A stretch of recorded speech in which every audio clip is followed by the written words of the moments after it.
History class 12 का हम लोग पढ़ रहे थे, जिसमें था चैप्टर 3 महाभारत के बारे में पढ़ रहे थे। चैप्टर का नाम था बंधुत्व, जाति तथा वर्ग। इसमें ना मेनली महाभारत के ऊपर फोकस किया गया था और इसका पहले हम लोग 3 वीडियो डाल चुके हैं। अगर आप नए हैं तो पिछले वीडियो को जाके जरूर देखिएगा। इस क्वेश्चन में देखना है कि महाभारत में कितने प्रकार के विवाह का उल्लेख है। विवाह यानी मैरिज, कितने प्रकार का शादी हुआ करता था प्राचीन भारत में, कितने प्रकार का विवाह का उल्लेख किया गया है महाभारत में। तो महाभारत के आदि पर्व में 102वें अध्याय में, कितना अध्याय, 102वें अध्याय, श्लोक क्रमांक 11 से 17 में जो भीष्म पितामह थे वे 8 प्रकार के विवाह का वर्णन करते हैं। कितने प्रकार का विवाह का वर्णन करते हैं वे? 8 प्रकार का विवाह का वर्णन करते हैं। ये हम लोगों को महाभारत से ही मिला है। और ये जो हम लोग शादी वाला जो सिस्टम अभी देख रहे हैं, अभी क्या होता है शादी, लड़का लड़की दोनों तरफ से आता है, पूरा एकदम जेवर वगैरह नया नया कपड़ा पहन करके आता है, दोनों तरफ से विवाह हो जाता है। या फिर हम लोग देखते हैं कि भी लव मैरिज चल रहा है, दो ही तरह का हम लोग विवाह देखते हैं ना। लेकिन इसमें 8 प्रकार के विवाह के बारे में बताया गया है। तो चलिए देखते हैं कौन कौन विवाह था। सबसे पहला नंबर में था आपका ब्रह्म विवाह। ब्रह्म विवाह क्या होता था? लिखा है कि यह सबसे सर्वोत्तम प्रकार का विवाह था। गुणवान व्यक्ति के साथ पूजा कर वस्त्र और आभूषण से सुसज्जित कन्या का विवाह ब्रह्म विवाह कहलाता है। आज भी यही विवाह प्रचलित है। अभी हम बोले ही थे ना कि आजकल कैसे शादी होता है, पहले लड़का और लड़की दोनों का क्वालिटी देखा जाता है, दोनों एक दूसरे को देखते हैं, एक दूसरे के क्वालिटीज को अच्छा से जानते हैं, पहचानते हैं, फिर एक दूसरे को पसंद करते हैं और पसंद करने के बाद शादी एकदम पूरा धूमधाम से होता है। जितने भी सगे संबंधी होते हैं सबको बुलाया जाता है, वर और वधू दोनों नया नया वस्त्र, पूरा आभूषण पहना हुआ। खैर अब तो मेकअप का जमाना हो गया, पूरा पोत पात के आते हैं सब, लड़कियों से तो ज्यादा पोत के आती है, पूरा मेकअप वेकअप लगा करके आते हैं, अच्छा अच्छा कपड़ा, जेवर, आभूषण वगैरह सब पहन करके आते हैं। और जो विवाह होता है उसी को हम लोग ब्रह्म विवाह कहते हैं। आज भी यही ब्रह्म विवाह चलता है। बस अंतर इतना है, अब मेकअप का जमाना है, पहले मेकअप का जमाना नहीं था। चलिए आते हैं हम लोग दूसरा विवाह में। दूसरा विवाह है आपका देव विवाह। अब देखिए देव विवाह क्या होता है। विधिवत यज्ञ का अनुष्ठान करने वाले पुरोहित के साथ कन्या का विवाह देव विवाह कहलाता था। मतलब जो यज्ञ, पूजा पाठ, हवन करता था, यानी पंडित के साथ अगर किसी कन्या का विवाह हो रहा है तो वो कौन सा विवाह कहलाता था? देव विवाह कहलाता था। और अभी जो चल रहा है वो कौन सा विवाह चल रहा है? ब्रह्म विवाह चल रहा है। एकदम पूरा वस्त्र आभूषण सुसज्जित होकर के आना है और विवाह करके निकल जाना है, तो अभी ब्रह्म विवाह चलता है। तीसरा नंबर में है हम लोग का आर्ष विवाह। देखिए आर्ष विवाह क्या होता है। वर से एक जोड़ी गाय या फिर बैल पिता क्या करता था, लेता था और लेने के बाद अपनी पुत्री का विवाह उससे करा देता था।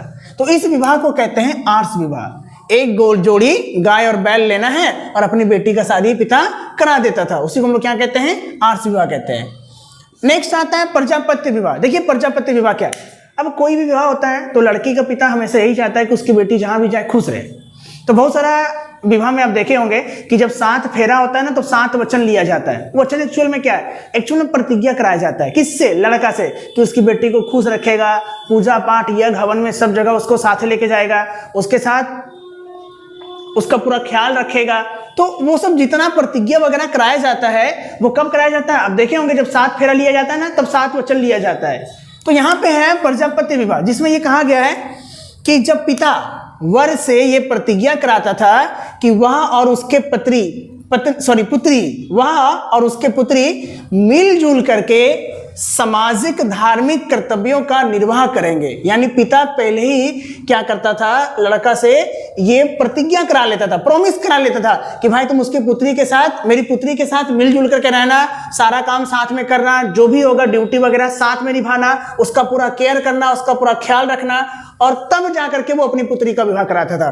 तो ऐसे विवाह को हम लोग कहते हैं प्रजापत्य विवाह। यानी पिता अपनी पुत्री का पूरा ख्याल रखने के लिए लड़का से सारा प्रोमिसेस पहले ही करा ले रहा है और सारा प्रोमिसेस करा लेने के बाद उससे विवाह कर रहा है। तो वैसे विवाह को कहते हैं प्रजापत्य विवाह। तो शुरू का जो 4 विवाह था बहुत बढ़िया विवाह था। चलिए अब आगे देखते हैं हम लोग। 5वां नंबर में असुर विवाह। असुर विवाह मतलब अब जैसे माता पिता लड़का से यानी वर से पूरा धन संपत्ति लेकर के अपनी बेटी का शादी कर दे रहे हैं। यानी एक तरह से समझो तो अपनी लड़की को बेच रहे हैं। वो वर से क्या कर रहे हैं? पूरा धन संपत्ति ले रहे हैं और धन संपत्ति लेने के बदले में अपनी बेटी को दे रहे हैं, उससे विवाह करा रहे हैं। तो ऐसे विवाह को असुर विवाह कहा जाता था। नेक्स्ट है गंधर्व विवाह। ये ना सबसे अच्छा पॉइंट है, यही तो चल रहा है। जब वर व कन्या यानी लड़का और लड़की एक दूसरे के गुणों पर आकर्षित होकर विवाह करते थे तो वह गंधर्व विवाह कहलाता था। अगर ना कहते हैं लव मैरिज, एक दूसरे के गुण पर दोनों अट्रैक्ट हो गया और चल बस दोनों कूद गया जाकर के, कूदने के बाद पता चला अरे डूब गए आके, तैरने तो आता ही नहीं था।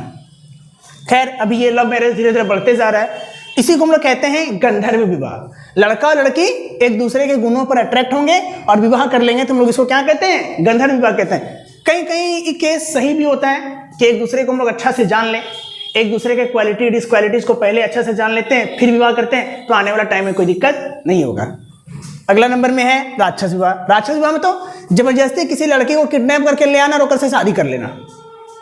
तो जब फोर्सली किसी से शादी करते हैं तो उसको कहते हैं राक्षस विवाह।